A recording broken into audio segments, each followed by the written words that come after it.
गिरते ही हैं शहसवार जंगे मैदान में, गिरते ही हैं शहसवार जंगे मैदान में, वो तिफल क्या गिरे जो घुटनों के बल चले। नमस्कार दोस्तों, आज से हम शुरू करने जा रहे हैं एनडीए बायोलॉजी का पोर्शन। ठीक है, सो उम्मीद है कि आपको जो है वो काफी पसंद आएगा और हमारी कोशिश रहेगी कि हम एनडीए बायोलॉजी से रिलेटेड जितने भी टॉपिक्स हैं उनको कवर करें, ताकि जो है आप एनडीए बायोलॉजी के जो पोर्शन है उसको अच्छे तरीके से अटेम्प्ट करें। ठीक है, वैसे तो आपकी कोशिश होनी चाहिए कि आप सभी चीजों को बढ़िया तरीके से अटेम्प्ट करें, ठीक है, और अपने जो लक्ष्य है वहां तक पहुंचे। ठीक है, तो चलिए आज से हम शुरू करेंगे एनडीए बायोलॉजी का पोर्शन। तो शुरुआत करते हैं पहले टॉपिक से, पहले लेक्चर से, ठीक है, जो कि है न्यूट्रिशन। ठीक है, तो न्यूट्रिशन में हम स्टडी करेंगे कि हाँ भाई प्लांट्स और एनिमल्स जो है वो किस तरीके से अपना न्यूट्रिशन गेन करते हैं। ये इंपॉर्टेंट लाइफ प्रोसेसेस है। ठीक है, इंपॉर्टेंट लाइफ प्रोसेसेस में सबसे पहला जो है nutrition process through which organism takes its food and utilises. ठीक है, तो चलिए शुरू करते हैं। तो सबसे पहले बात करते हैं कि what our life processes. So likewise I told you, जैसे मैंने बताया आपको कि मेजर प्रोसेसेस हमारी बॉडी में जितनी भी केमिकल रिएक्शंस हैं, जितनी भी मेटाबॉलिक रिएक्शंस हैं, जितने भी नॉर्मल फंक्शनिंग वगैरह है, उसमें जितने भी प्रोसेसेस इन्वॉल्व होते हैं, मतलब जो हमारे जीवन को चलाने के लिए, हमारी इस बॉडी को चलाने के लिए जरूरी हैं, they all are called as life processes. So इन सबकी स्टडी को इन जनरली हम क्या कह सकते हैं, that can be called as physiology. जैसे अगर मैं ये कहूं कि भाई प्लांट फोटोसिंथेसिस करता है क्योंकि वो उसके लिए जरूरी है, तो वो उसका इंपॉर्टेंट लाइफ प्रोसेस है। और ये कहें कि भाई एनिमल जो है वो रेस्पायर करते हैं, न्यूट्रिशन दिखाते हैं, डाइजेस्टिव सिस्टम है, तो वो सब क्या है, वो सब उसका इंपॉर्टेंट लाइफ प्रोसेस है। तो इन सब की स्टडी जो है वो उसको हम फिजियोलॉजी कह सकते हैं। ठीक है, that can be called as physiology. So study of these processes and general body metabolism. Metabolism मतलब चीजों का ब्रेकडाउन होना, चीजों का सिंथेसिस होना। ठीक है, जैसे अगर मैं ग्लूकोज की बात करूं तो ग्लूकोज से हमारी बॉडी में ग्लाइकोजन बन रहा है, और जब ग्लूकोज की रिक्वायरमेंट होगी तब ग्लाइकोजन ब्रेकडाउन होगा ग्लूकोज में। ठीक है, सो इन सब का जो स्टडी होता है that is called as physiology. ठीक है, और मेजर लाइफ प्रोसेसेस जो हैं उसमें आ जाता है न्यूट्रिशन। ठीक है, उसमें आएगा nutrition, respiration, transportation, excretion and control and coordination. ठीक है, सो मूविंग ऑन। ठीक है, जैसे मैंने बताया कि हमारे अलग अलग तरीके के लाइफ प्रोसेसेस होते हैं। We have nutrition, we have excretion, we have transportation and respiration. और इन सब चीजों को कंट्रोल करने के लिए, मतलब बॉडी के इतने सारे फंक्शंस हैं, तो ऑब्वियसली इनके ऊपर कोई ना कोई हमें चाहिए जो इनको कंट्रोल करे। सो इन सब के लिए हमारे पास एक अलग से इंपॉर्टेंट सिस्टम आता है जो कि इन चारों सिस्टम को क्या करता है, कंट्रोल करता है और कोऑर्डिनेट करता है। कोऑर्डिनेट मतलब ये दोनों अगर दो सिस्टम्स है, मान लो अगर एक्सक्रीशन का सिस्टम है और न्यूट्रिशन का सिस्टम है, तो ये आपस में किस तरीके से फंक्शनिंग करते हैं। So that is all about coordination. और control, for example, just an example, मान लो जैसे डाइजेस्टिव सिस्टम है, तो डाइजेस्टिव सिस्टम में बहुत सारे एंजाइम्स हैं, वो कब सिंथेसाइज होंगे और कब एक्टिवेट होंगे। फॉर एग्जांपल जैसे इंसुलिन है, इंसुलिन का सीक्रेशन कब है, ग्लूकागॉन का सीक्रेशन कब चाहिए, ये सारी चीजें जो है ये सब किस में आ जाता है, ये कंट्रोल एंड कोऑर्डिनेशन वाले पार्ट में आ जाता है। डाइजेस्टिव सिस्टम को कंट्रोल करना, ट्रांसपोर्टेशन सिस्टम हार्ट बीट को रेगुलेट करना, आपके रेस्पिरेशन रेट को, बेसिक जो रिदमिक रेट है ब्रीदिंग का, उसको रेगुलेट करना, ये सारा काम किसके आ जाते हैं, ये सब आ जाते हैं आपके कंट्रोल एंड कोऑर्डिनेशन को। सो एक तरीके से हम ये कह सकते हैं कि this is all above the life processes. इन सबके ऊपर जो है, मतलब न्यूट्रिशन, रेस्पिरेशन, ट्रांसपोर्टेशन और एक्सक्रीशन के ऊपर जो है कंट्रोल एंड कोऑर्डिनेशन है। Same for plant also as well as for animals also. Moving on. तो सबसे पहले जो इंपॉर्टेंट हमारा जो प्रोसेस आता है that is nutrition. So, what is nutrition? The process by which an organism take food and utilizes it. मतलब process जिसके थ्रू क्या करता है कि एक इंडिविजुअल, एक ऑर्गेनिज्म क्या करता है, एनवायरनमेंट से फूड अपटेक करता है। और फूड किसके लिए, ऑब्वियसली उसको एनर्जी की डिमांड है, बॉडी को चलाने के लिए, सेल्स को चलाने के लिए, सेल के मेटाबॉलिज्म के लिए, इतने सारे प्रोसेसेस के लिए वी रिक्वायर एनर्जी। और वो एनर्जी हमें कहां से मिलेगी, that energy we will gain from nutrition. ठीक है, so from food. So that process of taking food and utilising it is called as a nutrition. ठीक है, और न्यूट्रिशन के रिक्वायरमेंट अलग अलग एक्टिविटीज परफॉर्म करने के लिए, एनर्जी प्रोवाइड कराने के लिए। ठीक है, सो न्यूट्रिशन जहां से मिलता है they are called as nutrients. ठीक है, ऑल द सब्सटेंसेस जिनसे हमें न्यूट्रिशन मिलता है, we get energy, they can be called as nutrients. ठीक है, और उनके रोल के हिसाब से, या ये कहें कि उनकी कंसंट्रेशन के हिसाब से हम उनको मैक्रो न्यूट्रिएंट्स और माइक्रो न्यूट्रिएंट्स कह सकते हैं। ठीक है। For example we have macro nutrients, macro मतलब ज्यादा मात्रा में चाहिए, उनकी बॉडी की रिक्वायरमेंट जो है वो ज्यादा है इन सब चीजों के लिए। For example we have carbohydrates, protein, fats. So ये सब किस में आ जाते हैं, ये आते हैं आपके मैक्रो न्यूट्रिएंट्स में।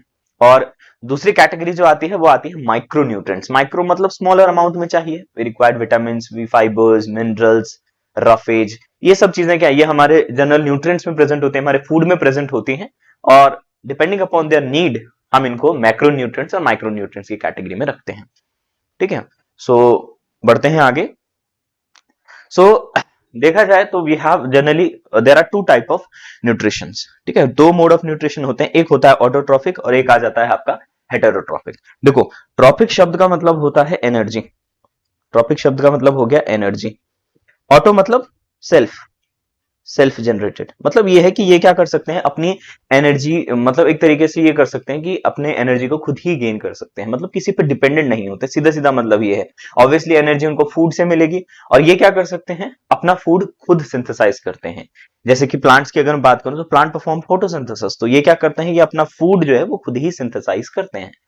लेकिन अगर मैं दूसरे मोड ऑफ न्यूट्रिशन की बात करूं, हेटेरोट्रॉफिक, सो अगेन ट्रॉफिक शब्द का मतलब हो गया एनर्जी, और हेटेरो का मतलब हो गया डिफरेंट, यानी कि ये क्या करते हैं, दूसरे ऑर्गेनिज्म से एनर्जी अटेन करते हैं, मतलब ये दूसरे ऑर्गेनिज्म पर डिपेंडेंट होते हैं अपनी एनर्जी डिमांड के लिए, अपनी फूड की डिमांड के लिए, जिसमें क्या आ जाते हैं, जिसमें हमारे हेटेरोट्रॉफिक आ जाते हैं। ठीक है। So we have autotrophs and we have heterotrophs. Autotrophs मतलब ऑटोट्रॉफ्स यानी कि सारे के सारे ग्रीन प्लांट्स, फोटोसिंथेसाइजिंग प्लांट्स, और अगर मैं हेटेरोट्रॉफिक की बात करूं तो उसमें सारे के सारे आपके your fungus is there, then certain bacterias are there, और उसके अलावा प्लांट्स, एनिमल्स तो हैं। ठीक है। सो सबसे पहले बात करते हैं किसकी, ऑटोट्रॉफिक की। ठीक है। सो likewise I told you, autotrophic का मतलब क्या हुआ, ऑटोट्रॉफिक का मतलब हो गया कि भाई जो ऑर्गेनिज्म जो है वो अपना खाना खुद बना सकता है, ऑटोट्रॉफिक। ठीक है। सो इसमें क्या क्या आ जाते हैं, इसमें आ जाते हैं आपके green plants, green plants and blue green algae. Blue green algae मतलब आपके साइनोबैक्टीरिया। ठीक है। तो यहां से अगर हम थोड़ा बहुत अगर और एक्स्ट्रा नॉलेज भी लेते रहे, तो blue green algae are also called as cyanobacteria. इनको क्या कहते हैं, they are called as cyanobacteria, cyanobacteria.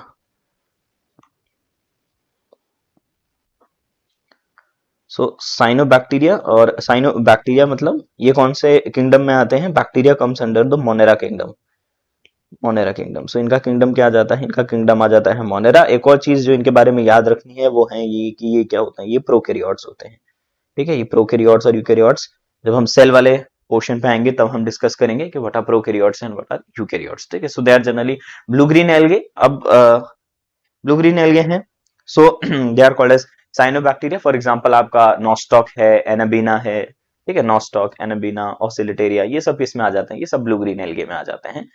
ठीक है। सो आगे बढ़ते हैं। Organism which carry out autotrophic photosynthesis, autotrophic nutrition are called as autotrophs, generally green plants. ठीक है। सो हमने पढ़ा होगा कि इनमें क्या होता है कि अपना न्यूट्रिशन जो है ये फोटोसिंथेसिस से लेते हैं। ठीक है।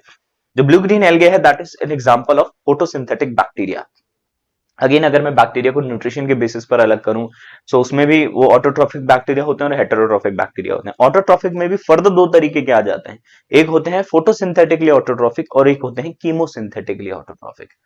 सो कीमोसिंथेटिकली जो है वो अपने एनवायरमेंट से जितने भी इनऑर्गेनिक न्यूट्रिएंट्स होते हैं उनसे अपना खाना अटेन करते हैं, उनसे अपना फूड सिंथेसाइज करते हैं। और blue green algae photosynthetically autotrophic, यानी कि ये किस पर डिपेंडेंट होते हैं, ये पूरी तरीके से सनलाइट पर डिपेंडेंट होते हैं अपने न्यूट्रिशन के लिए। ठीक है। सो ऑटोट्रॉफ क्या करते हैं, फोटोसिंथेसिस के दौरान हमें पता है कि फोटोसिंथेसिस एक तरीके की क्या है, it's a type of carbon fixation reaction. यानी कि आप क्या कर रहे हो, आप एटमॉस्फेरिक कार्बन को सीधी सीधी अगर हम समझे, एटमॉस्फेरिक कार्बन को आप क्या कर रहे हो, बायोलॉजिकल कार्बन में आप कन्वर्ट कर रहे हो, आप उसको अपनी बॉडी में फिक्स कर रहे हो in the form of glucose. ठीक है। सो आप एनवायरमेंट से क्या लेते हो, एनवायरमेंट से आप CO2 लेते हो, और सॉइल से आप क्या लेते हो, सॉइल से आप वाटर लोगे। ठीक है। सॉइल से एब्जॉर्ब करेंगे रूट्स, और फिर न्यूट्रिएंट्स होंगे जो कि ऑब्वियसली सॉइल में प्रेजेंट होंगे। ठीक है। जो हमारा नेचुरल कल्चर है। ठीक है। सॉइल, और in the presence of chlorophyll आप क्या करोगे, CO2 और H2 को कन्वर्ट करोगे कार्बोहाइड्रेट्स में। कार्बोहाइड्रेट्स यानी कि ग्लूकोज, सुक्रोज, स्टार्च वगैरह, and that general process is called as photosynthesis. ठीक है। जो कि हमने आगे पढ़ना है, फोटोसिंथेसिस। ठीक है। सो फोटोसिंथेसिस, जैसा कि मैंने बताया कि फोटोसिंथेसिस क्या है, it is the process through which plant prepares its food in the presence of sunlight and chlorophyll. Chlorophyll और sunlight की presence में क्या है, प्लांट अपना खाना प्रिपेयर करते हैं, ठीक है। और सन को क्या कहा गया है, सन को कहा जाता है universal source of energy. It is the ultimate source of energy. Universal source of energy क्या है कि जितने भी आपकी इकोसिस्टम में, जैसे अगर मैं इकोसिस्टम की बात करूं तो इकोसिस्टम में अलग अलग लेवल्स आ जाते हैं, अलग अलग ट्रॉफिक लेवल्स आते हैं।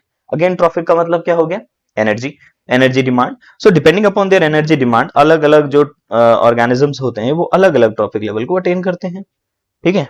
यानी कि जैसे अगर मैं शुरुआत करूं, so we have producers, producers, उसके बाद आ जाते हैं प्राइमरी कंज्यूमर्स और उसके ऊपर आ जाते हैं सेकेंडरी कंज्यूमर्स, है कि नहीं। अब देखो सेकेंडरी कंज्यूमर्स डिपेंडेंट हैं प्राइमरी कंज्यूमर पर अपनी एनर्जी के लिए, प्राइमरी कंज्यूमर डिपेंडेंट है प्रोड्यूसर्स पर अपनी एनर्जी के लिए, और प्रोड्यूसर्स किस पे डिपेंडेंट है, producers are fully dependent on sunlight, ठीक है। सो ये इकोसिस्टम में जितनी भी एनर्जी फ्लो कर रही है वो अल्टीमेटली कहां से आ रही है, वो आ रही है सन से। इसीलिए हम सन को कहते हैं it is a universal source of energy, ठीक है। Sunlight provides energy for food production. जितनी भी एनर्जी फोटोसिंथेसिस परफॉर्म के लिए हमें जितनी भी एनर्जी चाहिए, जितने भी इलेक्ट्रॉन्स फोटोन्स चाहिए, वो डिटेल की बात है, वो सारी किस में आती है, वो हमें सनलाइट से ही मिलती है।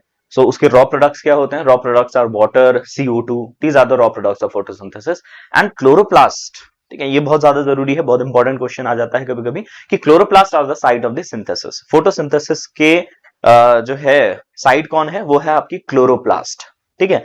अब क्लोरोप्लास्ट के बारे में थोड़ा बहुत जानते हैं कि क्लोरोप्लास्ट होता क्या है। देखो एक सेल ऑर्गेनेली है, ठीक है, chloroplast is a cell organelle.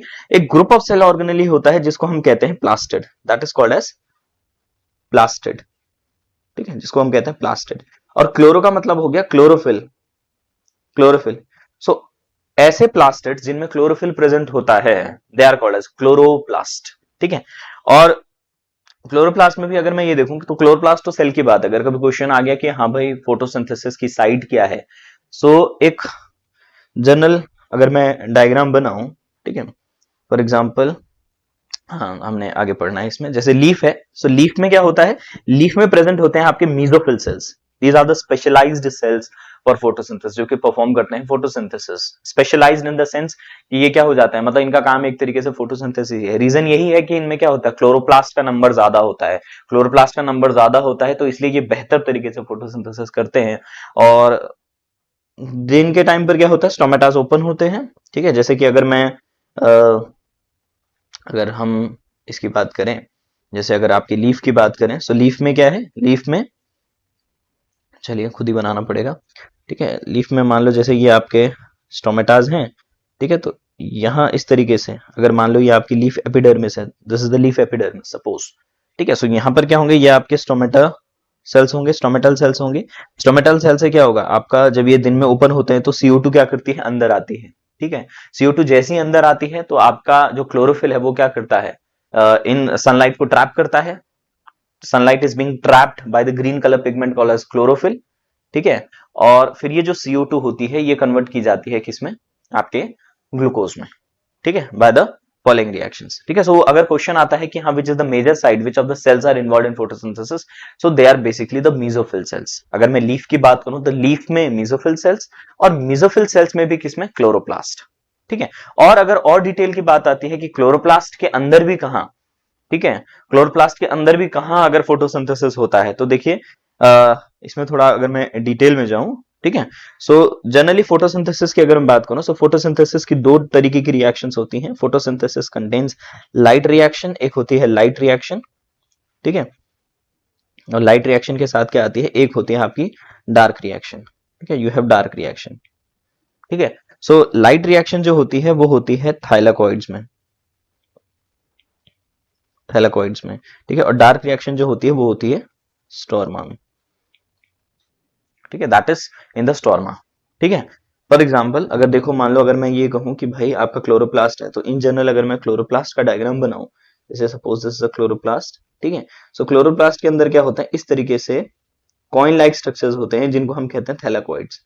अगर इसका डिटेल स्ट्रक्चर बनाया जाए तो कुछ इस तरीके का होता है थैलाकॉइड, ये भी डबल मेम्ब्रेन ही होगा, ठीक है। थैलाकॉइड के आउटर मेम्ब्रेन और इनर मेम्ब्रेन।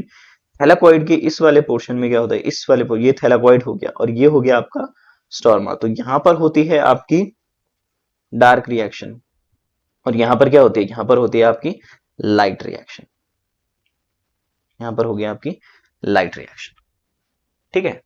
सो ओवरऑल अगर हम देखें कि फोटोसिंथेसिस का प्रोसेस किस तरीके का है, सो ठीक है।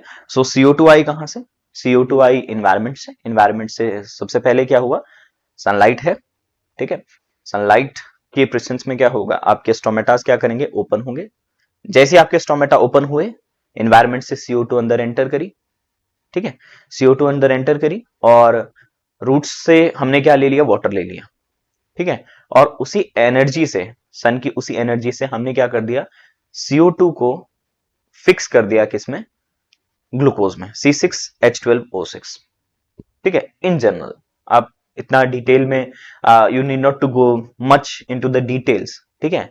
बेसिकली यहां पर क्या होगा? यहां पर एटीपी का सिंथेसिस भी होगा, यहां पर इलेक्ट्रॉन का ट्रांसपोर्ट भी होगा, इलेक्ट्रॉन ट्रांसपोर्ट सिस्टम यहां पर भी चलेगा, ठीक है। बट आपको उतना डिटेल में जानने की जरूरत नहीं है। सिंपली जस्ट रिमेंबर कि एक तो ये रिएक्शन याद रखनी है, 6CO2 + 12H2O give rise to C6H12O6 + 6H2O + 6O2, ठीक है। अगर क्वेश्चन आता है कि what are the products of photosynthesis, तो फोटोसिंथेसिस के प्रोडक्ट्स आपको दिखाई दे रहे हैं, शुगर है, glucose, then you have water and you have oxygen, ठीक है। और रॉ मटेरियल क्या है फोटोसिंथेसिस के लिए? सो raw material is CO2 and water, ठीक है। एंड रिक्वायरमेंट की अगर बात की जाए तो क्लोरोफिल तो है ही है, सन भी है, ठीक है।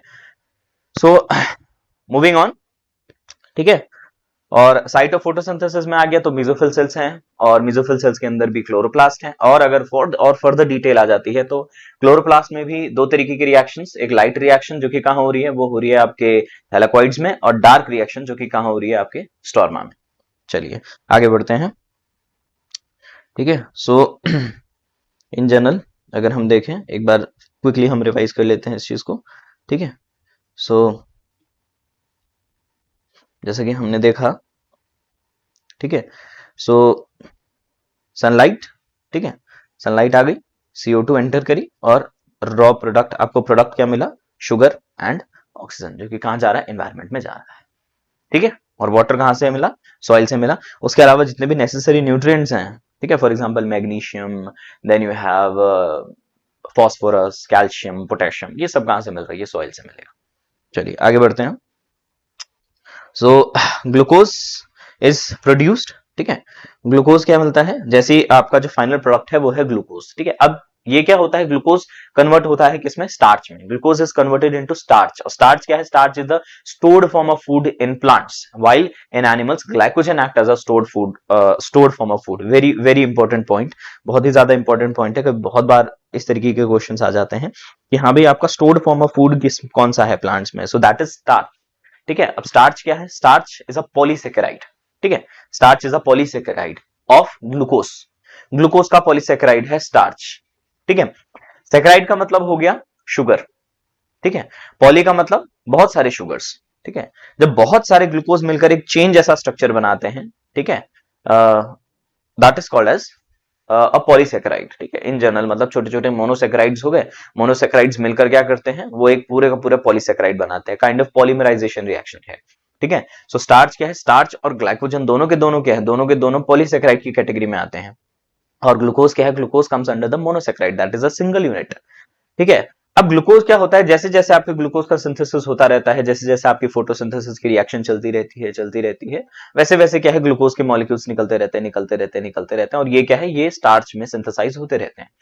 स्टार्च क्या है? Starch is a stored form of food in energy, stored form of food in plants, ठीक है। स्टोर्ड का मतलब ये हो गया कि जब कभी भी रिक्वायरमेंट होगी तो आप क्या करोगे? इसी स्टोर्ड फूड को क्या करोगे? ब्रेक डाउन करोगे, ग्लूकोज का ग्लूकोज को मेटाबोलाइज करोगे, ठीक है, for the production of energy, ठीक है। अब यहां पर तीन बातें जो है वो बहुत ज्यादा इंपॉर्टेंट आ जाती है, ठीक है। सबसे पहला जो है एक आता है स्टार्च, प्लांट्स में स्टार्च, और एक आता है सुक्रोज, ठीक है, सुक्रोज एंड स्टार्च। स्टार्च क्या है? Starch is the stored form of food, it is the stored form, ठीक है। और सुक्रोज क्या है? सुक्रोज आता है आपका transportable form, it is the transportable form, ठीक है। स्टार्च स्टोर्ड होता है और सुक्रोज जो होता है वो ट्रांसपोर्टेबल होता है। ट्रांसपोर्टेबल इन द सेंस कि जैसा हमने पढ़ा होगा कि हाँ भाई आगे भी पढ़ेंगे हम जब हम टिश्यूज वगैरह पाएंगे कि फ्लोएम जो होता है, फ्लोएम रिस्पॉन्सिबल होता है किसके लिए? ट्रांसलोकेशन के लिए। Phloem is responsible for the translocation of food, मतलब जो फूड है वो कंडक्ट होता है किसके थ्रू? आपके फ्लोएम के through in the form of sucrose, not in the form of glucose, not in the form of starch, in the form of sucrose. ठीक है, इसका रीजन क्या है कि व्हाई नॉट ग्लूकोज? ग्लूकोज, सबसे पहले ग्लूकोज की बात करें कि हमें ग्लूकोज क्यों नहीं डायरेक्टली ट्रांसपोर्ट होता, व्हाई सुक्रोज? ग्लूकोज होता है रिड्यूसिंग, ठीक है, ग्लूकोज आता है किसमें? रिड्यूसिंग शुगर में। रिड्यूसिंग शुगर का मतलब क्या होता है? रिड्यूसिंग शुगर्स वो शुगर्स होते हैं जिनमें फ्री एनोमेरिक कार्बन नहीं होता, that do not contain free anomeric carbon. बहुत इंपॉर्टेंट पॉइंट है। फ्री एनोमेरिक कार्बन जो है, they have free anomeric carbon in the glucose, ठीक है, glucose have free anomeric carbon. Anomeric carbon का मतलब ये हो गया कि भाई वो क्या करता है, उसे जिस कार्बन के साथ आपका फंक्शनल ग्रुप जुड़ा होता है, फॉर एग्जांपल जैसे ग्लूकोज है, glucose comes under the category of aldoses, glucose आता है एल्डोजेस की कैटेगरी में, ठीक है ना, यानी कि उसमें क्या लगा होता है? एल्डिहाइड ग्रुप लगा होता है। उसी तरीके से अगर मैं फ्रक्टोज की बात करूं तो fructose comes under the category of ketoses, उसमें क्या फंक्शनल ग्रुप है? कीटोन फंक्शनल ग्रुप है, ठीक है। सो ऐसे शुगर्स जिनमें फ्री एनोमेरिक कार्बन होता है, they are called as reducing, ठीक है। सो ग्लूकोज क्या आता है? रिड्यूसिंग शुगर में आ जाता है, ठीक है ना। Why not starch? Starch is non reducing, but starch क्या है? स्टार्च डिसॉल्व नहीं होता, क्योंकि क्या है? इट्स अ पॉलीसेकेराइड, पॉलीमर है, ठीक है ना, सो वो जनरली डिसॉल्व नहीं होता, ठीक है। सुक्रोज जो है वो डिसॉल्व भी होता है, इट्स अ डाइसेकेराइड, डाइसेकेराइड होता है सुक्रोज, ठीक है। ग्लूकोज और फ्रक्टोज का डाइसेकेराइड है, दैट इज सुक्रोज, ठीक है। और वो नॉन रिड्यूसिंग भी है, उसमें फ्री एरोमेटिक कार्बन नहीं होते, ठीक है। सो यही रीजन है कि आप क्या करते हो, आप सुक्रोज को इस्तेमाल करते हो in the as a transportable form of sugar in plants, ठीक है। सो खाना कितना भी है वो सुक्रोज की फॉर्म में ट्रांसपोर्ट होता है, ठीक है। So this is the very important point, reducing sugar, non reducing sugar, aldoses, ketoses, starch stored form हो गया, ठीक है। अच्छा, स्टार्च के बारे में और अगर डिटेल में जानना हो थोड़ा सा, अगर मैं और चीजें स्टार्च के बारे में बताऊं तो स्टार्च जो होता है वो स्टोर्ड होता है अमाइलोप्लास्ट में। Starch is stored in amyloplast, ठीक है, अमाइलोप्लास्ट, ठीक है। अमाइलोप्लास्ट, अगेन प्लास्ट का मतलब हो गया प्लास्टिड, अमाइलो शब्द का मतलब एक तरीके से स्टार्च, ठीक है। स्टार्च के दो कंपोनेंट्स होते हैं, स्टार्च को भी अगर मैं फर्दर उसको बांटूं, ठीक है, तो उसके दो मेन कंपोनेंट्स हैं, एक होता है अमाइलोज और एक होता है अमाइलोपैक्टिन, ठीक है, अमाइलोज एंड अमाइलोपैक्टिन, ठीक है। सो ऐसे प्लास्टिड जो स्टार्च को स्टोर करते हैं उनको हम कहते हैं amyloplast, they are called as amyloplast, ठीक है। So starch stored form of food, stored in amyloplast, ठीक है। चलिए आगे बढ़ते हैं। Photosynthesis is the process of carbon fixation during which atmospheric carbon is converted into biological carbon, as I told you, and it's the base of the food chain from which energy is supplied to the whole ecosystem. चलिए आगे बढ़ते हैं हम, ठीक है। So main event of photosynthesis, that is absorption of absorption of sunlight by chlorophyll, conversion of light energy into the chemical energy, साथ साथ splitting of water into hydrogen and oxygen, यही है which will act as a source of electrons, ठीक है। reduction of CO2 to carbohydrates, ठीक है। chlorophyll sunlight activates chlorophyll which leads to splitting of water molecules, the hydrogen released by the splitting of water molecule is utilized for the reduction of CO2 to produce carbohydrate। जैसे मैंने बताया आपको कि आपका जो carbon fixation जो है, मतलब जो फोटोसिंथेसिस है वो एक तरीके का कार्बन रिडक्शन प्रोसेस है, और रिडक्शन के लिए हाइड्रोजन, हाइड्रोजन कहां से मिलेगा आपको? वाटर से मिलेगा, ठीक है। Oxygen is the by product of photosynthesis, carbohydrate subsequently converted into starch and it is stored in leaves and other storage parts, the splitting of water molecule is a part of light reaction, ठीक है, वो light reaction का part है। जैसे मैंने बताया light reaction कहाँ होती है, वो होती है आपकी थैलेकॉइड मेम्ब्रेन में। चलिए आगे बढ़ते हैं।